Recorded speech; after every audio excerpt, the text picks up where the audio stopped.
What's up, guys? I'm SaltEMike, and this is your weekend review for June 1st, 2020. I'm going to start these videos out this way from now on, just in case it's your first video. My weeks in review are all of the news that's officially from CIG, each week bundled up into one big package, and I insert my little thoughts on the situations as well. And if you guys do enjoy these videos, make sure you hit the like button, comment below on anything we discuss here, and hit subscribe for more videos if you enjoyed it. I also do stream on Twitch every day, but Monday starting at 6:30 a.m. Eastern time, so make sure you hit the follow button over there, come by and say hello. Now, jumping back into the video, we have a patch note this week, and I guess there were technically two. Patch 3.9.1e went on the PTU, but it turned into the live update. So we're just going to talk about that. So 3.9.1 live was updated, and we start out with server database and backend fixes. A lot of hot fixes have gone in the backend, but for players experiencing specific things like missing ships, Mobi-Glass, invisible characters, or you're stuck on the CC screen, you need to reset your character in the account settings section. They also, in my opinion, ruined Fleet Week. They increased the timer to stop the ships at each station for 30 minutes. I thought that was to make the fights last longer, to make it possible to destroy them, but they made the ships fire back, as well as javelin turrets are the correct size now, but you're no longer able to steal the F8 or the F7A, which was something that some players were able to do, but now others aren't, and it's kind of disappointing. I think it's out there, it's open, the interiors are there, and yeah, I just not really a big fan of them doing that or prioritizing that.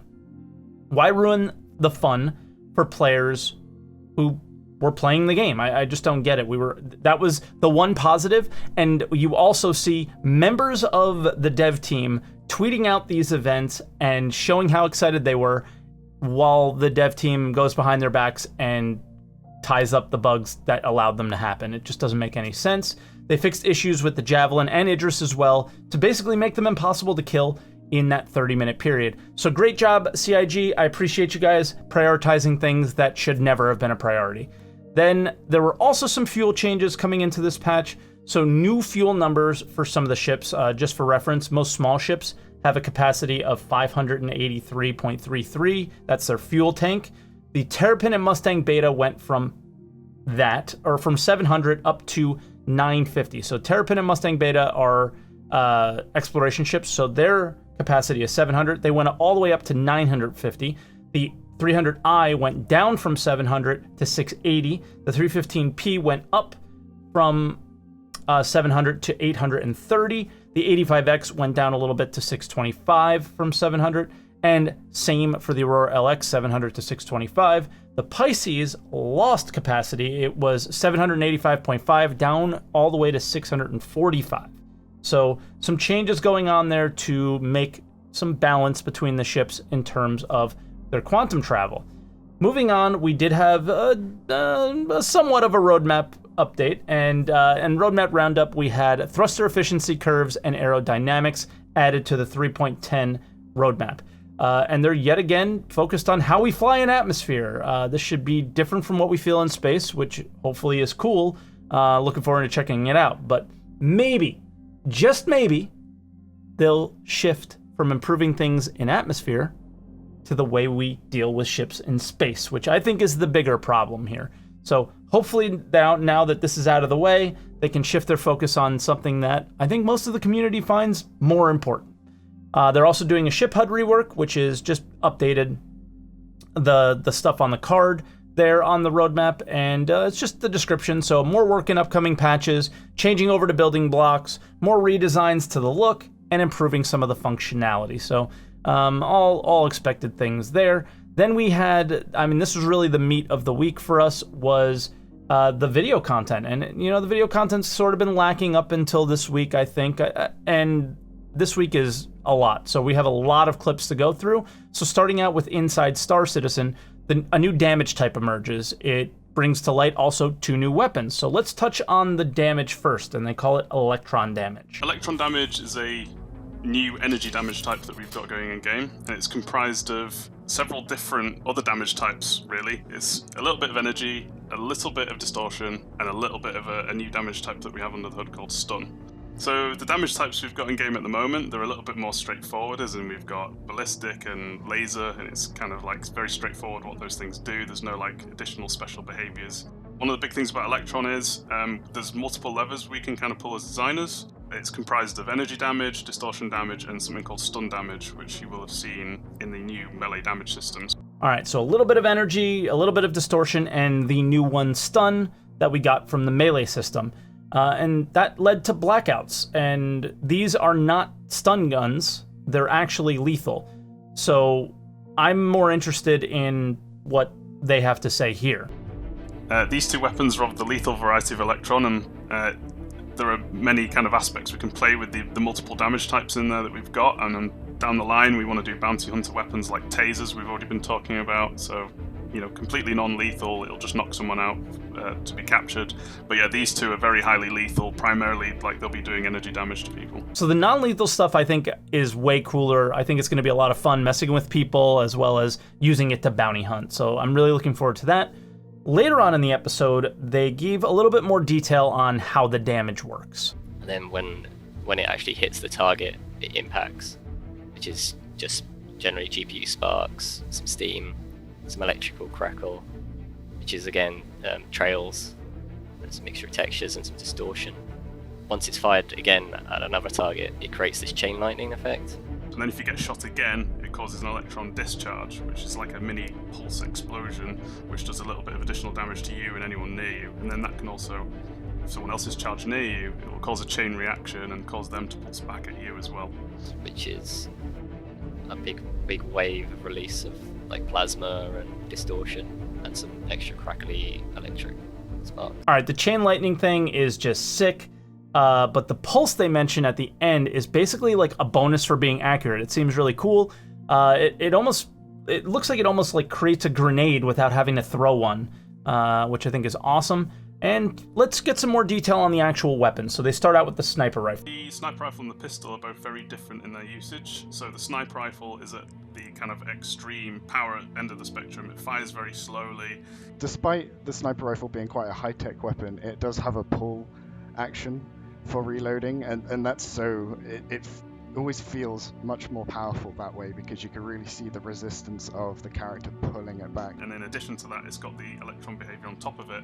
Plus, on top of that, it also chains electron damage between targets, with the damage getting less and less each jump that it does. This thing is really sick. I love the pullback to reload, as it's a very standard mechanic in using a sniper rifle and stuff like that. So, but it's the futuristic version for Star Citizen. I think that's awesome.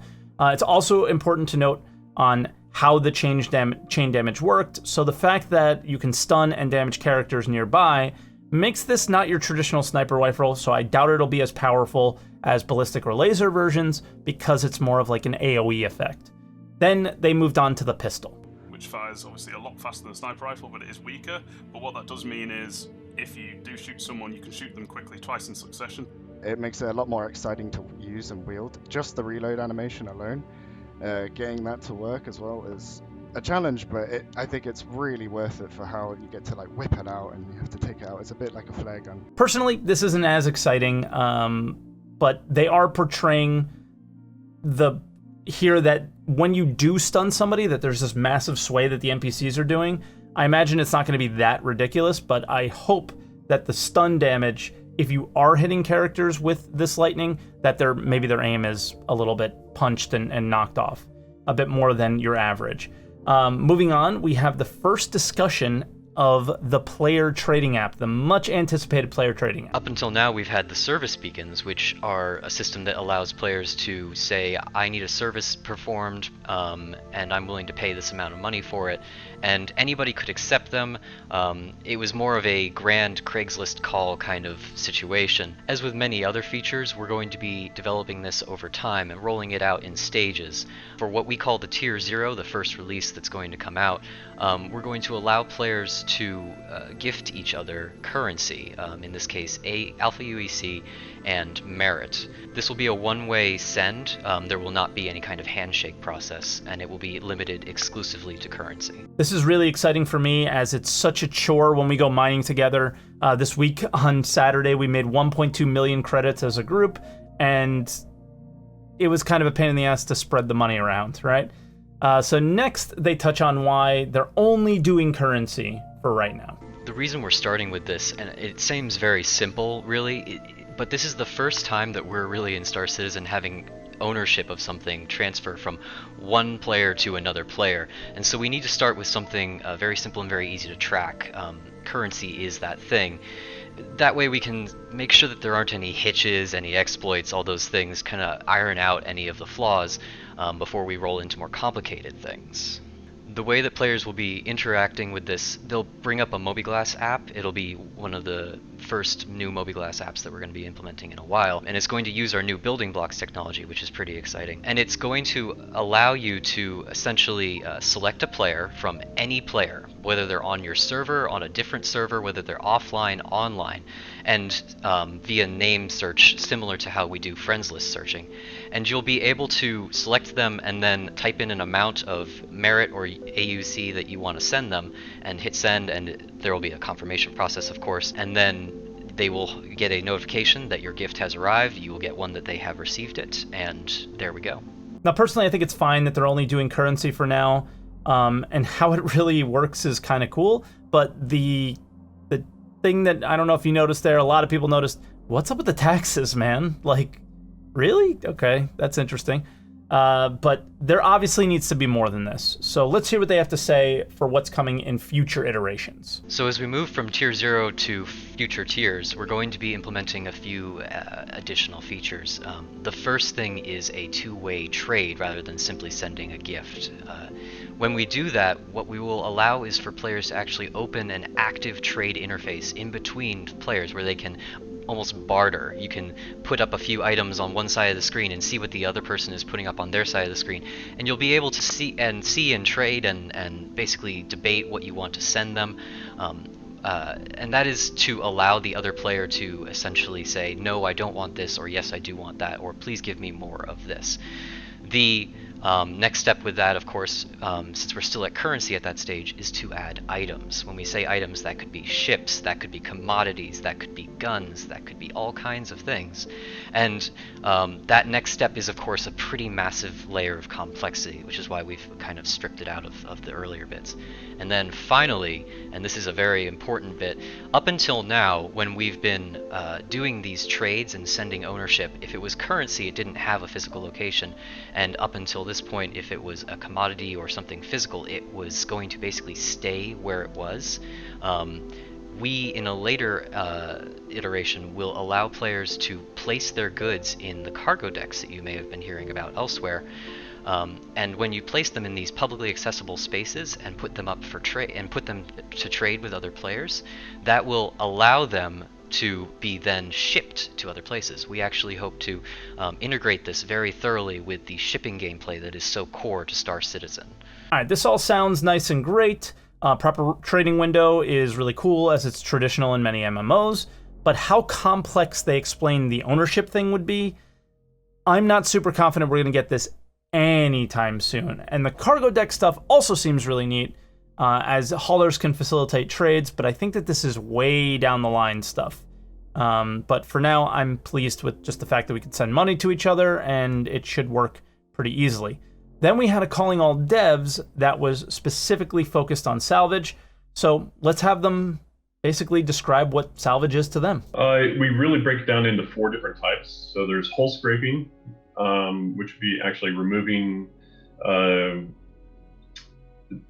hull, or basically the paint off of the hull. Then there's components, basically salvaging, taking out the components that are placed actually within the objects, so coolers, power plants, computers, so on and so forth. Then there's the maw, which would be actually crunching up the ships and disposing of them that way. And then there's actually siphoning of different oxygen or fuel, data, that kind of stuff. Now, keep in mind, hull scraping was the only thing that was ever on the roadmap, and that was delayed. So everything else is pretty simple, straightforward. From a design standpoint, it makes sense that it is integrated into Salvage. The maw is something that I was expecting, but their description just makes it sound really cool. as the Reclaimer is the end game of salvage ships. I think the maw mechanic is really just for that. Next up is basically why don't we have anything, and this is kind of the depressing part. Well, so for hull scraping, we've got the damage tech that Ali had done a long time ago, and there's some persistence that would need to be done with that, in order to make sure that we're spawning the ships the way that we need to spawn them, and because right now we don't save out all of that information. So there would need to be some thought process and some work done on that. For the hull scraping, obviously we need to create the weapons or items that you can use to actually scrape.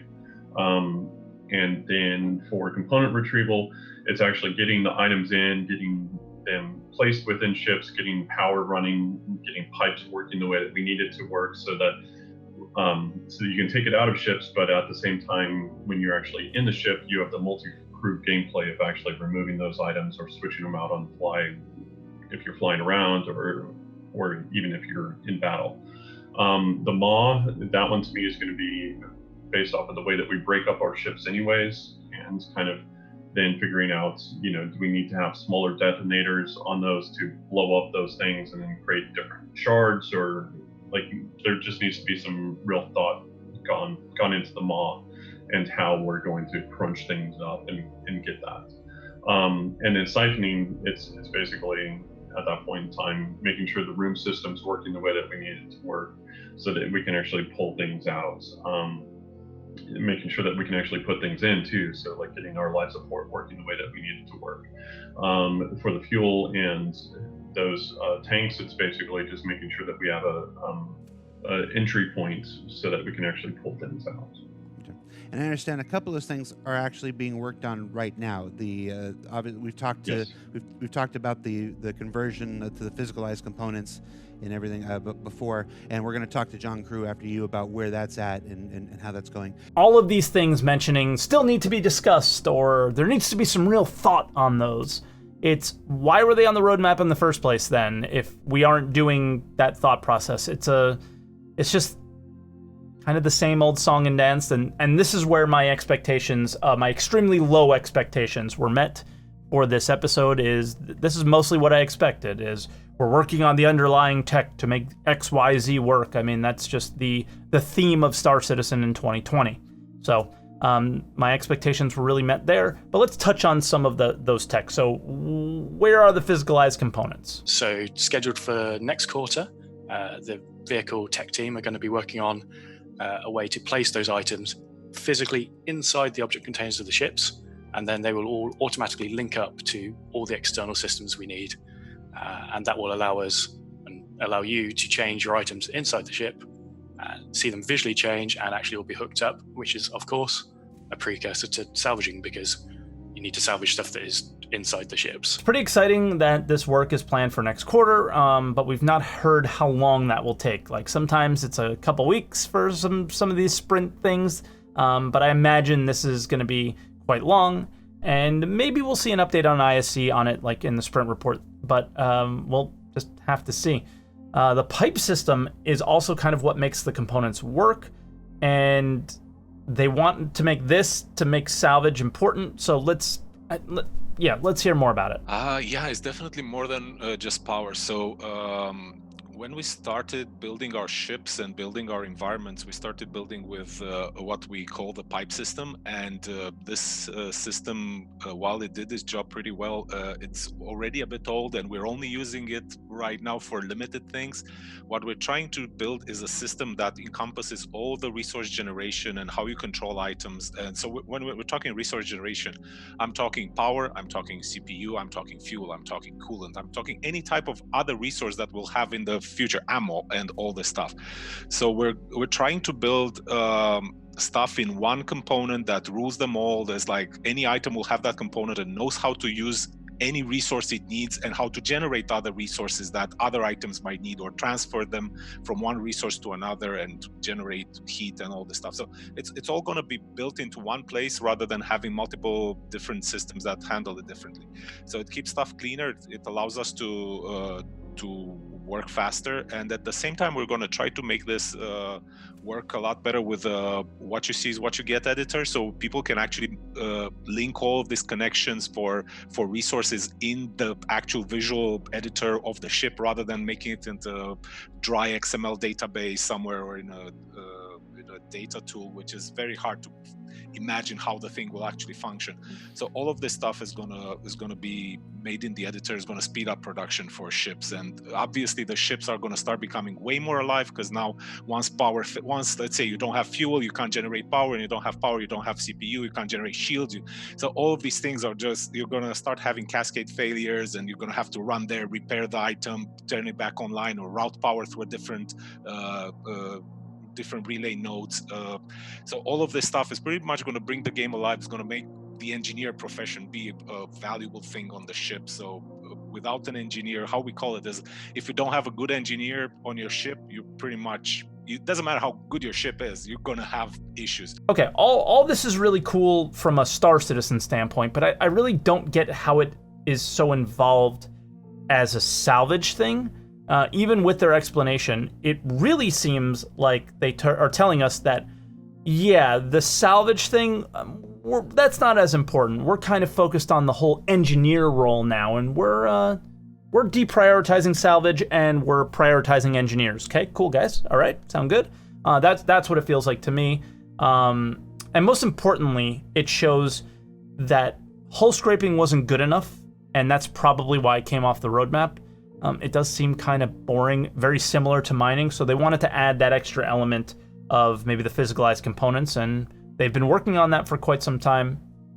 So hopefully we get that relatively soon, and they can iterate and make it better and add those other features that they've spoken about, similar to how they did it with mining and then move to hand mining. All right, and then we had some other updates this week. More specifically, Invictus has ended, Drake Defense Con has begun, and it officially unveiled the Cutlass Blue, which is $150 Warbond, $175 with store credit.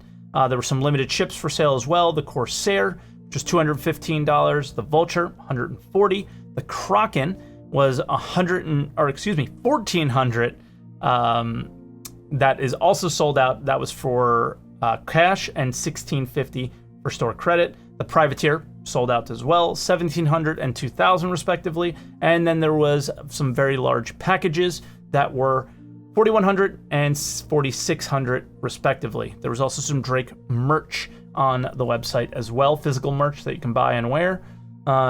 There's also some cool stuff coming. There was an in-game server message apparently that the server was going down. Obviously, this is something that's so standard on so many server-based games, but it's just nice to see on Star Citizen that they're implementing the basics, right? Because we don't have a lot of those right now. Also, this is the best single day and month funding they've ever had. They've reached over $15 million. They made 2.25 in one day. This is absolutely insane how much money is coming into this game. It's a positive and a negative for me. I think it's a positive that this game is going to be extremely expensive. It needs the money, but it also tells them that the state of the game is sort of okay, maybe, and they don't need to move as quickly as maybe we want them to. But it also could be the opposite. It could also tell them, hey, we focused on the quality of life. The game is getting there, and people are getting more excited about it. So we'll have to see what next year this time looks like and how they've reacted to this overwhelming support over the last 6 months, approximately. Also, some subscriber flare updates. I'm feeling these. They are the colored multi-tool. I think that that's really awesome. I just like that there's a useful item in the game that's getting some customizability, and the ship of the month that we're going to get to play with is a Carrack. So everybody that's a subscriber, Carrack is one of my favorite ships. I hope you guys enjoy it. Guys, that'll do it this week for Week in Review. These are really hard to put together, so make sure you hit a like button on there because I'm working 7 days a week, and they asked me to come in early today, so hopefully I have this up for you. I have to edit it really, really fast. And I will, guys, leave a like, comment below, check out my Twitch stream, all those things, and I'll see you guys next week.